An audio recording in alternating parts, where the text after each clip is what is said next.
የፈተና ውጤት ሳይመጣ በፊት የመጀመሪያው ውጤት ሳይመጣ በፊት ነው እኛ የትምህርት ስርዓቱ ችግሮች ምንድናቸው የሚለውን ከትምህርት ሮድማፕ ጊዜ ጀምሮ በተደረጉ ጥናቶች የተለዩትንና ትምህርት ሚኒስቴር 12ኛ ክፍል ፈተና ከመሰጠቱ በፊት በሚሰጣቸው የውስጥ የምዘና ስርዓቶች እንደ early grade reading assessment ኤግራ early grade math assessment ምናምኖች አይተን ውጤቱ በጣም የሚያስደንግጥ እንደሆነ ገና 12ኛ ክፍል ፈተና ሳይሰጥ I think I remember የሶስተኛ ክፍል የንባብ ምዘና ሲሰጥ 20% አይሞላም መሰለኝ ማንበብ የሚችል የነበረው የሶስተኛ ክፍል ተማሪ 8ኛ ክፍል የደረሱ ልጆች ነበሩን ምንም ነገር ማንበብ የማይችሉ የሂሳብም ውጤት እንደዛ ነበር።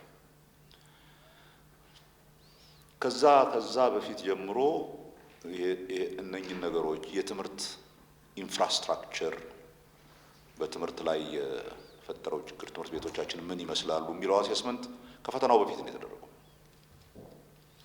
በትምህርት ስርዓቱን ለመቀየር መወሰድ አለባቸው የሚባሉ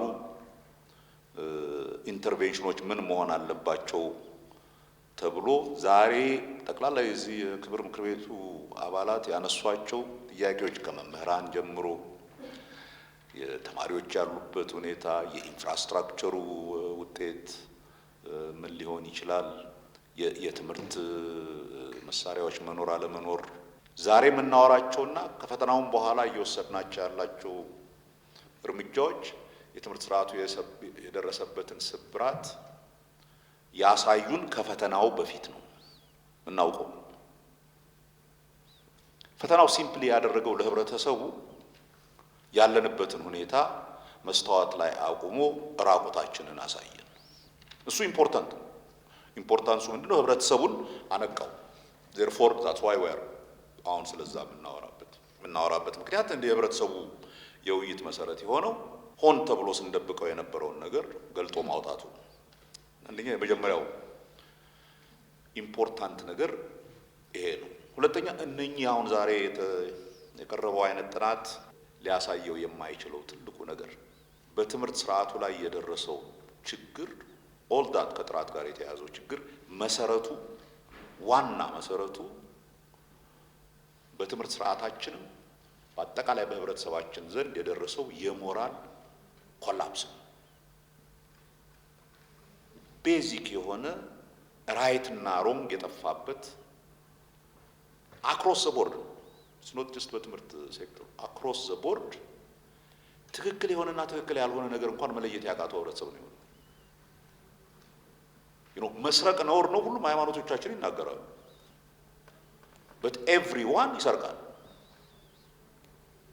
ከዚህ ከትምህርት ሴክተር ጋር በተያያዘ ማን ነበር ማይሰርቅ ኦር ማያሰርቅ? አስተማሪዎች ይሰርቃሉ፣ ያሰርቃሉ። የመንግስት ባለስልጣኖች በየክልሉ ይሰርቃሉ በተደራጀ መልክ። ወላጆች ልጆቻቸውን ለማሳለፍ ይሰርቃሉ። ኤንድ በእነኛ መካከል ያለው ዲፍረንስ ምንድነው? ለምን እንደዚህ በድንገት ሻርፕሊ ድሮፕ አደረገ? ቢኮዝ ስርቆትን አቁመን አየ ነው። then it told us exactly ምን አይነት ቦታ ላይ እንዳለ። የዚህ የፈተና ውጤት የሰጠን ትልቁ ነገር እንደ ህብረተሰብ የደረሰብንን የሞራል ክስረት አሳየን።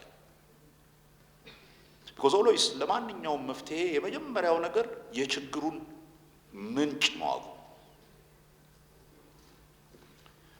ይሄን የሞራል ክስረት አድሬስ የምናደርግበት ትምህርት ሰርቶ አጥንቶ ነው የሚታለፈው። ዝም ብሎ አይታለፍም። ኮርጆ አይታለፍም። አጭበርብሮ አይታለፍም። የክልል እንትኖች የኛ አካባቢ ሰዎችን ለማሳለፍ ብለው ተደራጅተው ሰርቀው እንትን ስላደረጉት ነገ ቢያጥቁት እንትን ነው የሚሆነው። በነገራችን ላይ የመጀመሪያውን ፈተና ውጤት ስናይ ገና ይሄ ፈተና ከመቀየሩ በፊት ከፍተኛ ውጤት ያመጡት ክልሎች አንደኛው ታዳጊ ክልል 78% ነው ያሳለፈው ይሄ ስርቆቱ ከመቆሙ በፊት።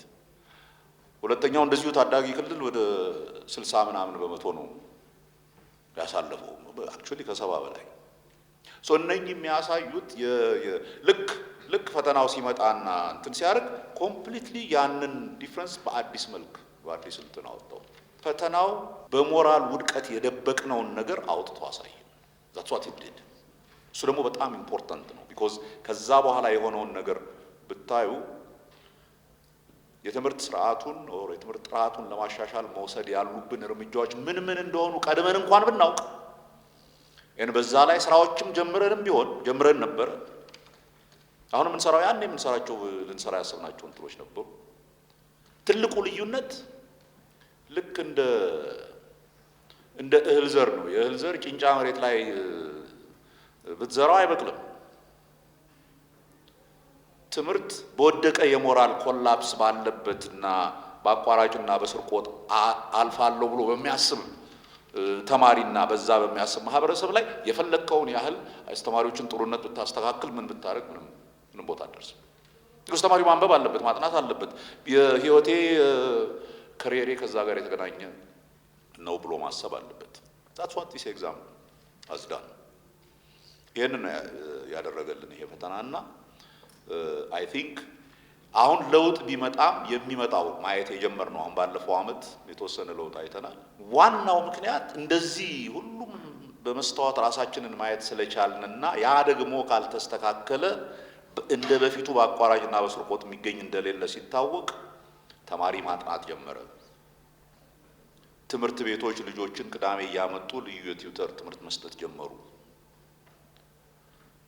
በቀን 3 ሰዓት ምናምን የሚማሩ የነበሩ ልጆች የትምህርት ሰዓታቸው እየጨመረ መምጣት ጀመረ። አስተማሪዎች ተደናገጡ። ቢኮዝ ዝም ብሎ እንደ በፊቱ የሚያሳልፉት ነገር እንደሌለ። ያ ነው ትልቁ የመጀመሪያውን ውጤት ወደ 5.2% ወር ምናምን ያሳደገውን ውጤት ያመጣው። በእኔ እምነት እሱ ነው። በሚቀጥለውም ካደግን የሚያመጣው እሱ ነው። ቢኮዝ ይሄ ከስር መሰረቱ ከሪኩለሙ ከተቀየረ ጀምሮ መጽሐፎች እጃቸው ላይ ከገባ ጀምሮ ያለውን እንትን የምናየው ከሚቀጥለው አመት በኋላ ነው። እስካሁን ያለው ሙሉ ለሙሉ ባለፈው የትምህርት እንትን ያለፉ ተማሪዎችን ነው። ኦልዞ ለ2 አመት ለ3 አመት የተማሩ አሉ። ዘንድሮ ነው 4ኛው አመት ይሄን ፈተና የምንሰጥበት። ስለዚህ ይሄ ፈተና ህብረተሰቡን የደረስንበትን ውድቀት አሳይቶታል። ቬሪ ጉድ፣ በጣም ጥሩ ነገር ነው። ይሄ ፈተና የደረሰብንን የሞራል ክስረት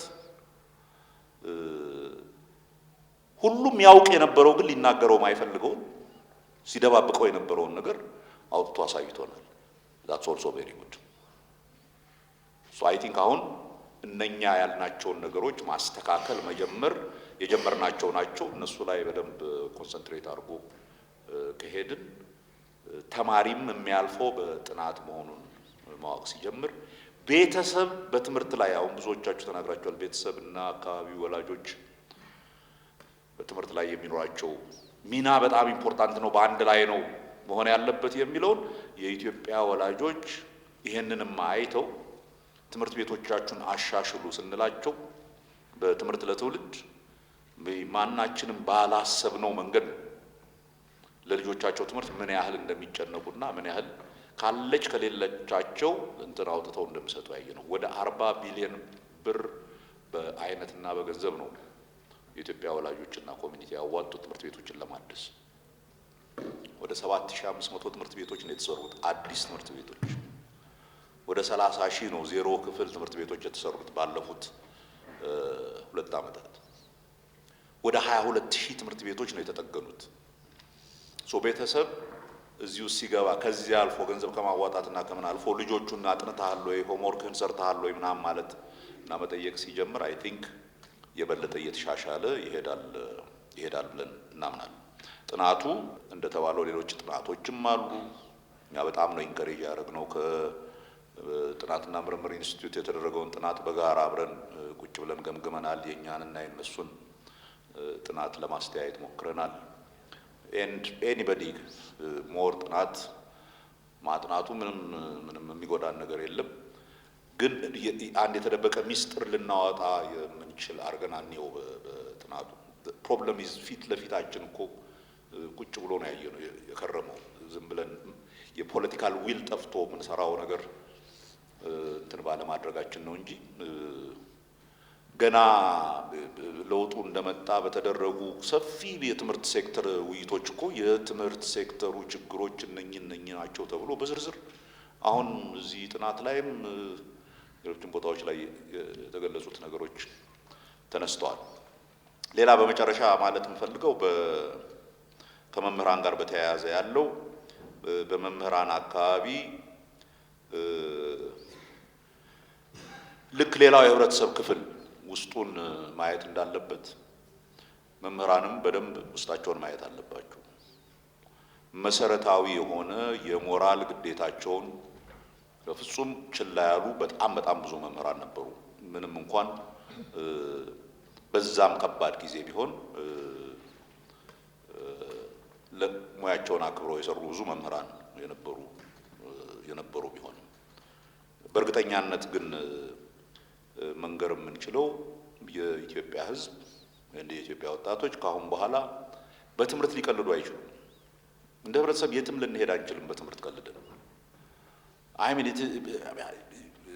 አይ ቲንክ አንድ የምክር ቤት አባል ያሉት ናቸው እዚህ ምሽግ ይዘን በጠመንጃ እኮ የምንዋጋው ሲምፕሊ ቢኮዝ በንግግርና በውይይት በምክንያታዊነት መነጋገር ስላልቻልን ነው። ያንን ያላስተማርነውን ከየት ያምጡት? this is where we are። የመምህራንን የኑሮ ሁኔታ ማሻሻል ትምህርትን ለማሻሻል በጣም ኢምፖርታንት ነው። በዚህ ላይ ምንም እንትን የለንም። ያለው ጥያቄ ከሀገሪቱ የኢኮኖሚ አቅም ጋር ይሄዳል ወይ? እስከዛስ ምን እናርግ? እንደው በትልቁ ደሞዝ መጨመር ባይቻል እንኳን ምን እናርግ የሚለው ነው። ከዛ ጋር በተያያዘ ነው በትምህርት ሚኒስቴር እና ከዩኒቨርሲቲዎች ጋር በጋራ ሆነን የመምህራን ባንክ እንጀምር ብለን የመምህራን ባንክ ለማቋቋም እንቅስቃሴ የጀመርነው። ተስፋ አደርጋለሁ እስከሚቀጥለው ዓመት ይደርሳል። ያም የምናስበው ሲምፕሊ እንደው ቤት እንኳን ለመስራት ቢፈልጉ በአነስተኛ ወለድ ቤት ሊሰሩ የሚችሉበትን ከፋይናንስ ሲስተሙ ጋር መምህራንን ማቆራኘት ይጠቅማል በሚል ነው። እሱን እናደርጋለን። ሆፕፉሊ የሀገሪቱ የኢኮኖሚ ሁኔታም እየተሻሻለ ሲሄድ ለመምህራን ቢያንስ መምህራን በአስተማሪነት ደሞዝ ሀብታም አይሆኑም፣ ግን ልጆቻቸውን ማብላት ማስተማር የሚችሉበትን ያህል እንትን እንኳን መስጠት ካልቻል ዜን በዘላቂነት ችግር ውስጥ እንገባለን። የዚህ እንትን ግልጽ የሆነው አንዱ የችግር ማሳያ የመምህራን እጥረት ነው። ሲግኒፊካንት የሆነ የመምህራን እጥረት አለ። ወደ መምህርነት ሙያ ለመግባት የሚያስቡት ቅድም ተብሏል። ይሄ ሁላችንም የምናውቃቸው ናቸው፣ አዲስ ነገር አይደለም። በትምህርታቸውም በጣም ደካማ ግሬድ ያመጡ ናቸው። በጣም ብዙ እንደዛም ሆኖ እንትን የለም መምህራን የለም።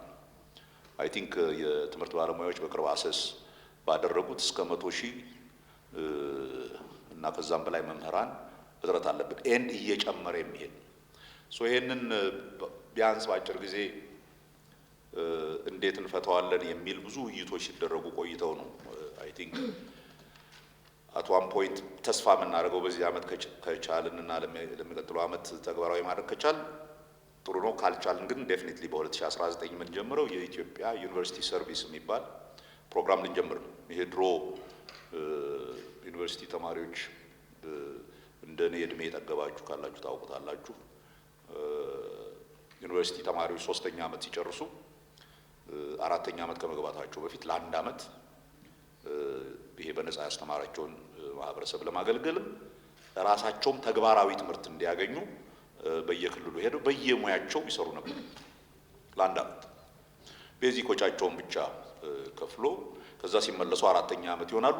ብዙ ጥቅም ነበረው። አንደኛ ተመልሰው ዩኒቨርሲቲ ሲገቡ 4ኛ ዓመት የበለጠ በስለው ነው የሚገቡት። ስለ ማህበረሰባቸው የበለጠ አውቀው ነው የሚገቡት። ብዙ የሁለተኛ ደረጃ ትምህርት ቤት መምህራን ከዛ በኋላ እነኚህ ሰርቪስ የወጡ ልጆች ሲያስተምሩ አስተማሪነትን ወደውት እዛው በአስተማሪነት የቀሩ ብዙ ሰዎች አሉ። እሱን ፕሮግራም እንጀምራለን ብለናል። እሱ በተወሰነ ጊዜ ያለብንን ችግር ይቀንስልን ይሆናል። ግን ባልናቸው በዚህ በጥናቱም የተነሱ ከዛ በፊትም አይደንቲፋይ ያደረግናቸውን ነገሮች በሙሉ ይዘን የጀመርነው ሲግኒፊካንት የሆነ ኤክስቴንሲቭ የሆነ ስራ አለ። ያንን ስራ እንቀጥላለን። ይሄ የሁላችንም ስራ ነው። የሁሉንም ትብብር ይፈልጋል። ግን ከባድ ስራ ነው። በፍጹም ቀላል ስራ አይደለም። ከባድ ስራ ነው። ግን ምርጫ ያለን ስራ አይደለም። እንደ ሀገር ትምህርት ከተበላሸብን ሆነስሊ ዶንት ኖ ለረጅም ጊዜ እንደምንሄድ ጥናቱ ይጠና ያልነው ያለ ምክንያት አይደለም። አሁን እንድንነጋገር ከዛ በፊት ማናቃቸው ጉዳዮች አይኖሩም የሚል ነገር የለኝም። በአመራር ደረጃ ብናውቅም ደግሞ ሁሉም ሰው ያውቃል ማለት አይደለም። በየደረጃ ያለው አመራርም ያውቃል ማለት አይደለም። ስለዚህ ባለንበት ዘመን ጥናት አይጠላም። ምክንያቱም ብዙ መረጃዎች ከየአቅጣጫ በሚፈሱበት ሁኔታ አትሊስት ህዝቡ የሚያምነውና አዎ ትክክል ናቸው ብሎ ወደ ራሱ ሊወስድ የሚችል ጥናት መሰረት ያደረገ ግዴታም በፖለቲካ አመራሩ ብቻ ሳይሆን በምሁራን ስነገር ለፖለቲካ አመራሩ አቅም ይሆናቸዋል፣ ለመተባበር ብዙ ፈቃደኛ የሚሆኑ ዜጎችን እናገኛለን የሚል እምነት አለኝ። ስለዚህ ይሄ ጥናትን መሰረት ያደረገ ነው። አሁን ስታቲስቲክስ በሚቀርብበት ጊዜ ይሄ እንደዚህ ነው፣ ይሄ እንደዚህ ነው፣ ይሄ እንደዚህ ነው በሚባልበት ጊዜ የተለመደ ነው፣ ሰዎች ይቀበላሉ። ግን እውነት ይሁን ጥናት ሳይንሳዊ ነው፣ ብሌን ነው የምናምነው። ብዙ ሰውም ደግሞ በዛ መሰረት ነው የምንረዳው። ስለዚህ የንግግሮቻችን ይዘት ጥናትን መሰረት ያደረገ በመሆንበት ጊዜ ይጠቅማናል እንጂ አይጎዳንም። ምክንያቱም ያኔ የነበረውን ሁኔታ አስታውሳለሁ እና ያው እናንተም አመራሮች ታውቃላችሁ እንዴት ፐርሲቭ እንደተደረገ ማለት ነው። እኛ ኢንቴንሽን በጣም ግልጽ ነው፣ አሁንም ቢሆን ማለት ነው። የቋሚ ኮሚቴው አባላት እዚህ ላይ እንደ ቅሬታ ማንሳት ደፍሮ አልተናገሩም። ግን ዘግይቷል የሚሉበት ምክንያት ኢሹ ቀላል ስላልነበረ እኛ ተረዳ ነው። እስኪ ሰው ደንግጧል፣ ምን እየሆነ ነው? እንግዲህ የፕሮፌሰር ብርሃኑ ጭውውቶች ልጆች ተማሪዎች እንትን የሚሰሩት ጭውውቶች እንግዲህ ያው እሳቸውም ያያሉ ብዬ ነው ተስፋ ማድረገው። በዚህ ከፈተና ጋር በተያያዘ በጣም ፈኒ የሆኑ ቪዲዮዎች ናቸው ሲለቀቁ የነበሩት። እውነት ፕሮፌሰር ብርሃኑ ብቻ ሚኒስቴር ስለሆኑ ነው ተማሪዎች የወደቁት? ዩኒቨርሲቲ ስለተፈተኑ ብቻ ነው ወይ ኩረጃ ስለቀረበ ብቻ ነው ተማሪዎች የወደቁት? እንግዲህ ማሱ የሚያስብበት መንገድ አለ። ያ ደግሞ እውቀት ይሆናል። ግን እውቀት የሆነው ነገር ቤዙ ትክክል ያልሆነበት ሁኔታ አለ። ሰዎች ይሳሳታሉ። በትምህርት ላይ ያለን አመለካከት እንደ ትውልድ አላስፈላጊ አቅጣጫ እንዲይዝ የሚያደርጉ ዛሬ ደግሞ በማህበራዊ ሚዲያ በየአቅጣጫው የምንሰማቸው ብዙ ነገር እያበላሸብን ስለሆነ በትክክል ጥናት መሰረት ያደረገ ነገር ሲቀርብና ውይይት ሲደረግበት ብዙ ነገሮችን ያስተካክላል ብለን እናምናለን። በሌላ በኩል መታወቅ ያለበት ከናንተ ይጠፋል ብዬ አላስብም። ይሄ ምክር ቤት የህዝብ ተወካዮች ምክር ቤት ነው። እኔ በእድሜ ለእናንተ ታናሽ ሊሆን ይችላለሁ በብዙ ነገር ማለት ነው። ቋሚ ኮሚቴውን በመወከል የሚሆን የምንሰጠው አቅጣጫ ከበስተጀርባ ያለውን ማሰብ ያስፈልጋል። ለነገም ትምህርት እንደሆናቸው እፈልጋለሁ። እኔ አንዳንድ በዚህ ሂደት ውስጥ የተማርኳቸው ነገሮች ስላሉ ነው። አንድ ትልቅ የህዝብ ተቋም የሆነ አቅጣጫ ካስቀመጠ በኋላ በሌላ መንገድ በመተርጎም ዝም ብሎ ነው የምናገሩት። እንደዚህ ነው የሚባል ነገር እውነት ለመናገር ጥሩ አይደለም። ለነገም ትምህርት ቢሆን ጥሩ ይመስለኛል። ፖዚሽን ቴምፖራሪ እንደሆነ ስለምናውቅ አንድ ሰው አንድ ቦታ አይቆይም። ፈጣሪ እድሜ ከሰጠን እዚህ ውስጥ ያሉት አባላት ነገ ምን እንደሚሰሩ አናውቅም። ስለዚህ ኢን ፕሪንሲፕል ይሄ ምክር ቤት የሰጠው ኃላፊነት ቋሚ ኮሚቴዎች፣ ሚኒስቴር መስሪያ ቤቶች ቋሚ ኮሚቴዎች እንዲከታተሉ እንዲቆጣጠሩ ህግ እንዲያወጡ ህግን መሰረት አድርጎ ኃላፊነት ሲሰጥ ያለ ምክንያት አይደለም። ያንን መገንዘብ በጣም አስፈላጊ ነው። ስለዚህ እኔ ጥናቱ መሰራቱ ራሱ ውጤት ነው ስኬት ነው የሚልበት ምክንያት ጥናቱን በአዎንታ ወስዳቸዋል የሚል እምነት ስለሌለኝ ነው። እንዴት እንደተሰራም ስለማውቀው ነው። በገለልተኛ ብዙ ፕሮፌሰሮች አሉ። ፕሮፌሰር ብርሃኑም ያውቃሉ። ብናከብራቸው እንጌጅ ብናደርጋቸው የሚሰጡን ከዚህ በፊት ፍኖተ ካርታውን ፕሮፌሰር ብርሃኑ ወደ ሀገርም ከመምጣታቸው በፊት ብዙ ጥናቶች የሰሩ ቁጭት የነበረባቸው ብዙ ሀብት የፈሰሰበት በአንድ ሌሊት አይደለም እኮ የመጣው። ዛሬ የተገበረን ያለነው እኮ ውድቀታችንን አውቀን ኢህአዴግ በነበረበት ጊዜ ነው ስራዎች የተጀመሩት እና ያንን ሴሌብሬት ማድረግ መቻል አለብን። እኔ አሁንም ደግሜ የምለው ይሄ ቤት የተከበረው ህዝብ የመረጠው የህዝብ ተወካዮች ምክር ቤት ስለሆነ በዛው ደረጃ ነገሮችን ብናይ ጥሩ ነው፣ አቅልለን ባናይ ጥሩ ነው የሚል አስተያየት አለኝ። ሁለተኛ ውጤቱ ደግሞ የጥናቱ ውጤትም የተሻለ ነገር ይዞ መጥቷል። ያኔ የነበረን ግንዛቤና ሲቀርብልን እዚህ ስንከራከርበት የነበረን ግንዛቤና አሁን ያለን ግንዛቤ ይለያያል። ይሄ ትክክል ሚዲያዎቻችን ህዝቡ ጋር እንዲደርስ ቢያደርጉ ለትምህርት ሚኒስቴር ትልቅ አቅም ነው የሚሆነው ብዬ ነው ገምተው። ምክንያቱም በፊት ፍረጃዎች ነበሩ። አሁን ሰው ከፍረጃ ወጥቶ ወደ ራሱም ይመለከታል ማለት ነው። አመራሩም ይሁን ቅድም ፕሮፌሰር ሲያነሱ የነበረውን የዛን ወቅት ክልሎች ለራሳቸው ሲሰጡ የነበረው ግምት ራሱ በጣም የተሳሳተ የኛ ተማሪዎችማ እንዴት እርስ በርሳቸውን ክልሎች አመራሮች ናቸው እኮ ተማሪዎች አይደል? እርስ በርሳቸው የኔ ተማሪ ደግሞ የኔ ተማሪ እኮ ያው የተሻሉ ተማሪዎች አሉን፣ ከዛኛው ክልል ተማሪ የበለጠ ማሳለፍ ነበረብን። እንዴት ከዛኛው ክልል ተማሪ በታች ያልፋል? ፉክክሩ እኮ ያልነበረም ማለት ነው። ትልቅ ውድቀት ውስጥ ገብተን ነበር። ይሄንን በትክክል እናውቃለን። የትምህርት ዓለም ውስጥ ነበርን አለንበት። እንደ ዜጋም ደግሞ መረጃ አይጥረንም እናውቃለን። ትልቅ ችግር ውስጥ ገብተን ነበር። ያንን ክራይሲስ በተመለከተ እዚህ ውይይት ስናደርግ ፕሮፌሰርና ባልደረቦቹ ሲመላለሱ ለምን መታወቂያ አትሰጡንም ያሉበት ጊዜ ነበር። ለምን የህዝብ ተወካዮች ምክር ቤት መታወቂያ አትሰጡንም? ምክንያቱም ብዙ ጊዜ እንጠራቸው ስለነበረ ማለት ነው። ይህንን አስታውሳለሁ።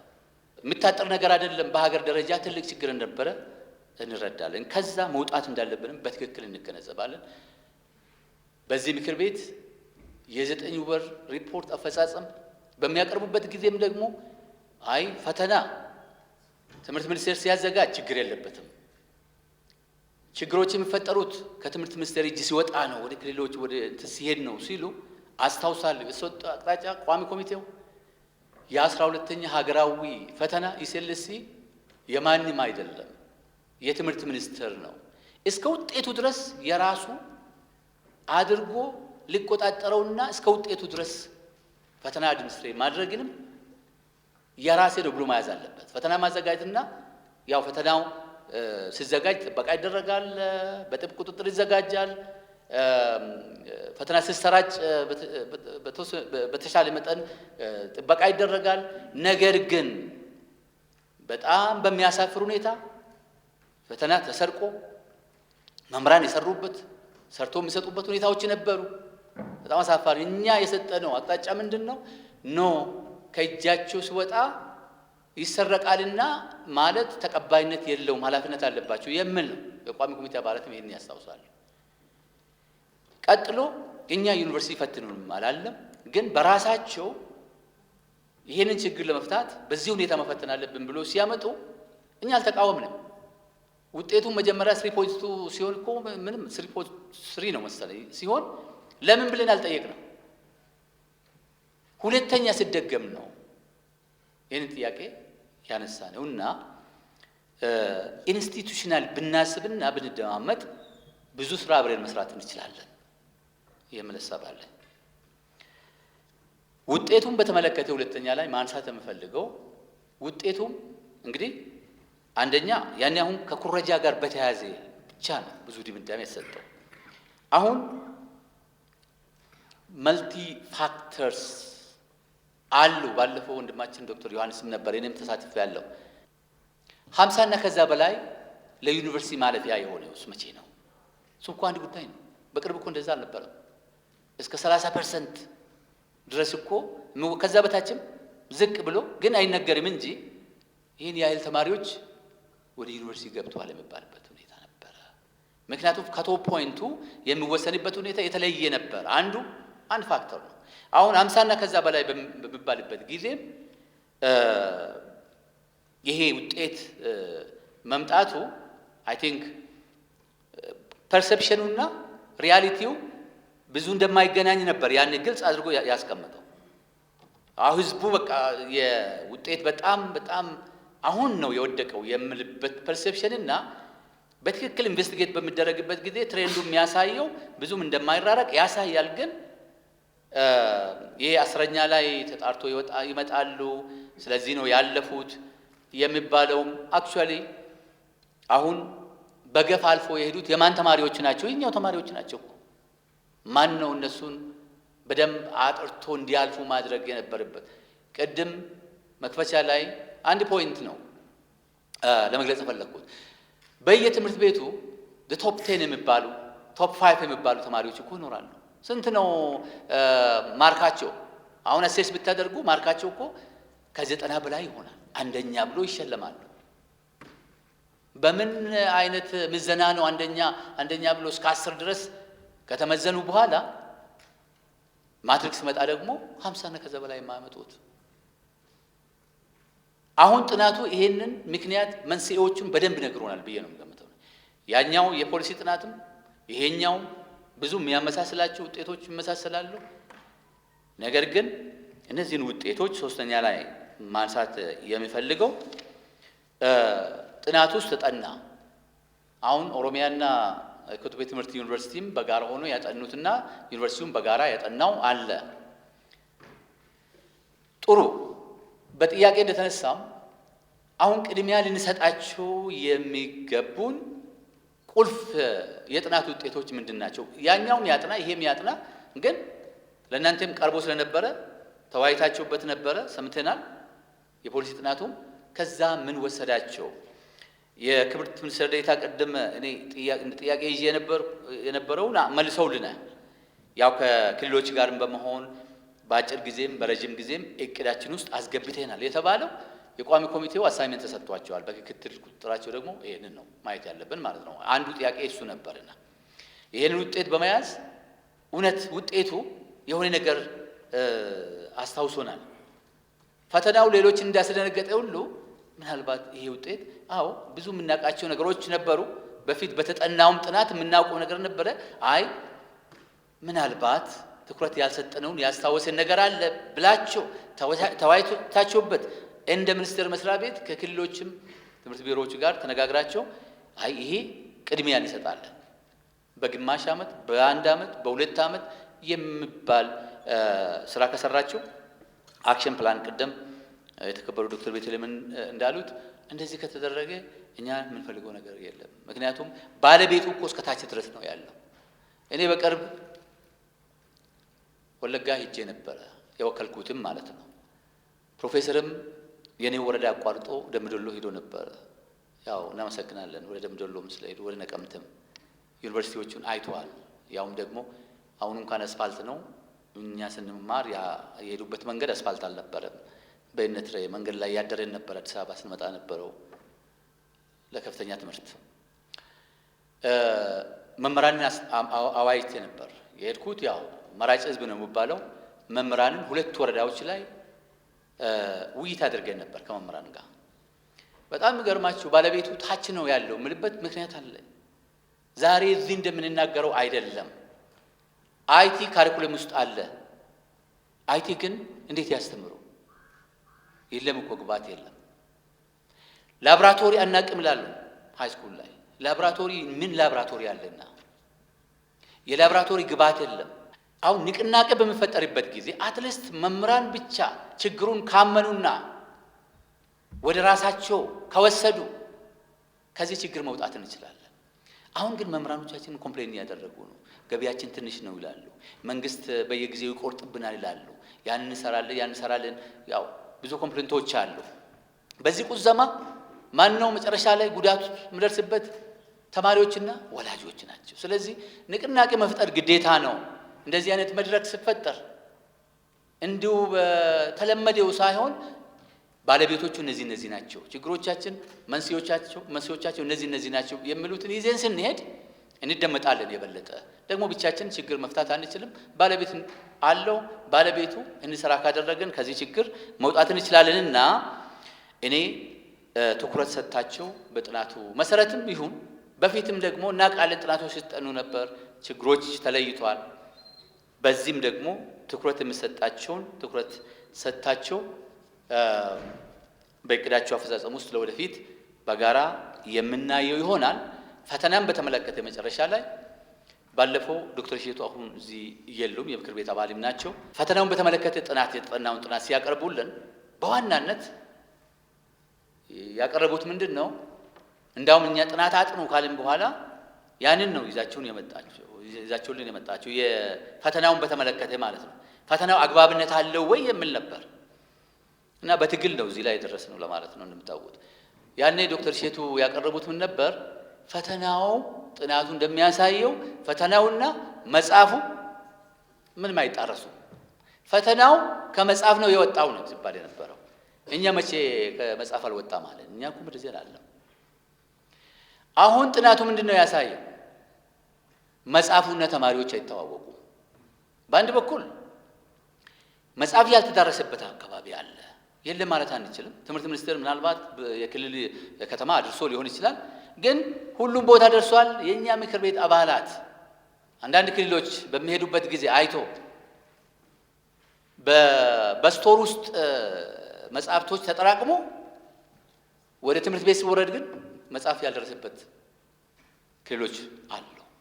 ያ ብቻ አይደለም፣ 50% ብቻ ነው አስተምሮ ይዘቱም ማለት ነው ከክፍል ወደ ክፍል እያሳለፉ ከ190 እየሰጡ ተማሪን እየደለሉ አሁን እውነት ኮንቲኒየስ አሴስመንት አለ ማለት እንችላለን ወይ? ስለዚህ ችግሮቻችን እንዳውም በጣም ኮምፕሊኬትድ የሆኑ አይደሉም ሳስበው ማለት ነው። መምህራኖቻችን ችግሩን አምኖ ከተቀበሉ፣ አመራሩም አምኖ የትምህርት አመራር በተለይ የትምህርት ቤት ዳይሬክተሮች እና የትምህርት አመራር ከትምህርት ሚኒስቴር ጀምሮ ደግሞ የነሱን የሚያነሷቸውን ጥያቄዎች እኮ ፔናቸው በትክክል ከተሰማንና በምንችለው ደረጃ የምንደግፋቸው ከሆነ ተባብረን ከዚህ ችግር መውጣት እንችላለን። ነገር ግን ቴክኖሎጂ ቤዝድ ኤግዛም አድሚኒስትሬሽንን እያልን በየጊዜው የምናነሳው ነገር ቀደም የገጠሩና የከተማው የተባለ ምንም ኤሌክትሪሲቲ ባልተዳረሰበት ምንም አይቲ ባልተማሩበት የኮምፒውተር ሊትሬሲ በሌለበት አብዛኛው መቼ እንደርስበታለን የምለውን ደግሞ እኔ ባለፈው ማንስቼ ያለው የትምህርት ጉዳይ የትምህርት ሚኒስቴር ብቻ አይደለም። ትምህርት ቤት በሚሰራበት ጊዜ መጠየቅ ያለበት አንዱ የውሃና ኢነርጂ ሚኒስቴር ነው። በቢሮ ደረጃ ደግሞ የውሃና ኢነርጂ ቢሮ ነው። ሌላው የጤና ሚኒስቴር ነው። በጋራ የሚሰራ ነው። ሌሎችም የሚመለከታቸው አሉ። የፋይናንስ ሚኒስቴርም የፋይናንስ ቢሮ በትክክል ማወቅ አለበት። ምክንያቱም የወደቅንበት በተለይ የሪሶርስ የኢንፍራስትራክቸር ችግር ነው። የመምህራን የቁጥር እጥረት ብቻ ሳይሆን ደግሞ የጥራት ችግርም አለ።